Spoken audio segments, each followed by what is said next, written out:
بصوا بقى الملوخية نازلة عاملة ازاي، ما فصلتش ما قطعتش لحد اخر نقطة فيها، عاملة ازاي عرق واحد اهي. بصوا ما شاء الله، لون وخضار وطعم وريحة ولا كأن فيها اي حاجة. ندوق بقى مع بعض.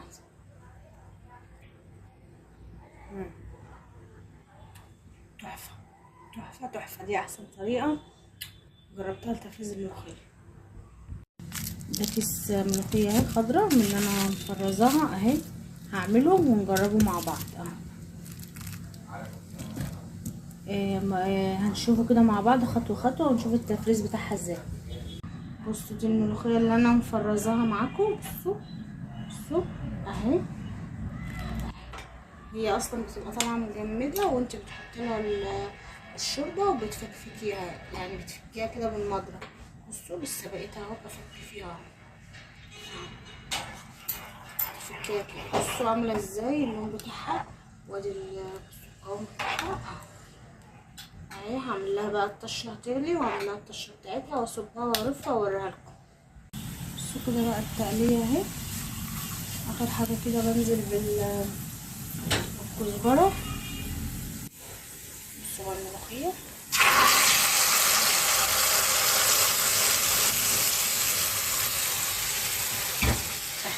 شوفوا القوام بتاعها عامل ازاي والشكل بتاعها. الملوخيه اللي انا فرستها وهنزل لكم الطريقه مع بعض.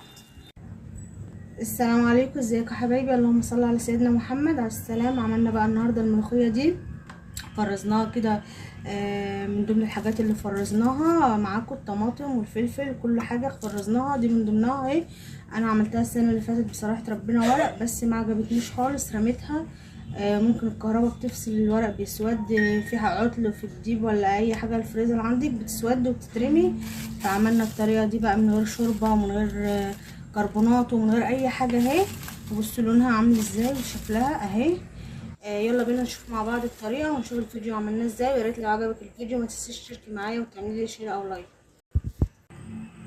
هنعمل بقى الملوخيه هنفرزها. انا جبت ملوخيه وقطفتها وغسلتها ونشفت كده على قد ما قدرت تنشف، فيها لسه يعني ايه منديه بس شويه تمام كده. هحتاج لها بقى هنا ايه ميه اهي مفرزه يعني مجمده ساقعه خالص اهي. دي ميه مفرزاها اهي في الفريزر، التلج اهي، وفي تلج مكعبات برضه هحطها لها في الفريزر تمام. ده كل اللي انا ايه هحتاجه معايا ماشي.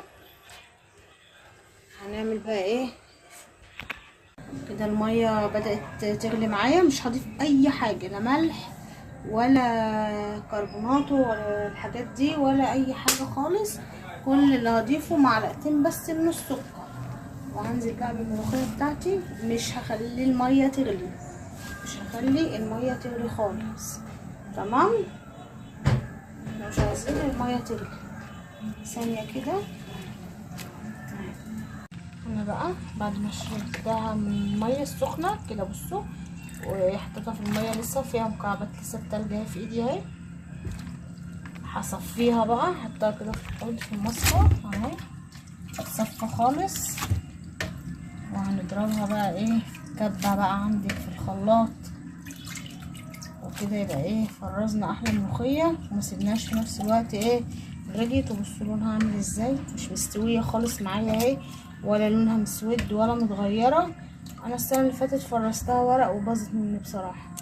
يعني انا فرستها السنه اللي فاتت ورق كده وحطيتها في اكياس ومعرفش ايه. لو الكهرباء فصلت بتسود، لو الفريزر او الديب فريزر جرى حاجه بتسود وتترمي. ما عجبتنيش. هجرب الطريقه دي كده على واشوف كده السنه دي هتنجح معايا ولا لا. بس كده بعد ما اتضربت في الخلاط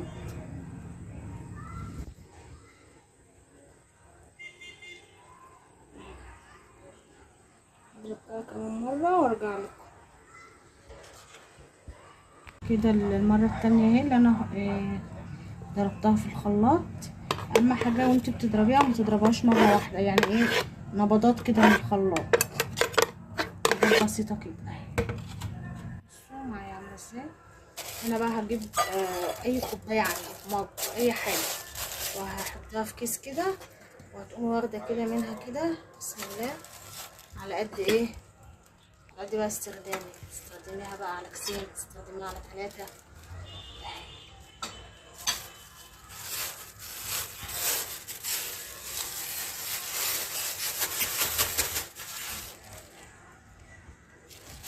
تطلعي بقى الهوا كده منها.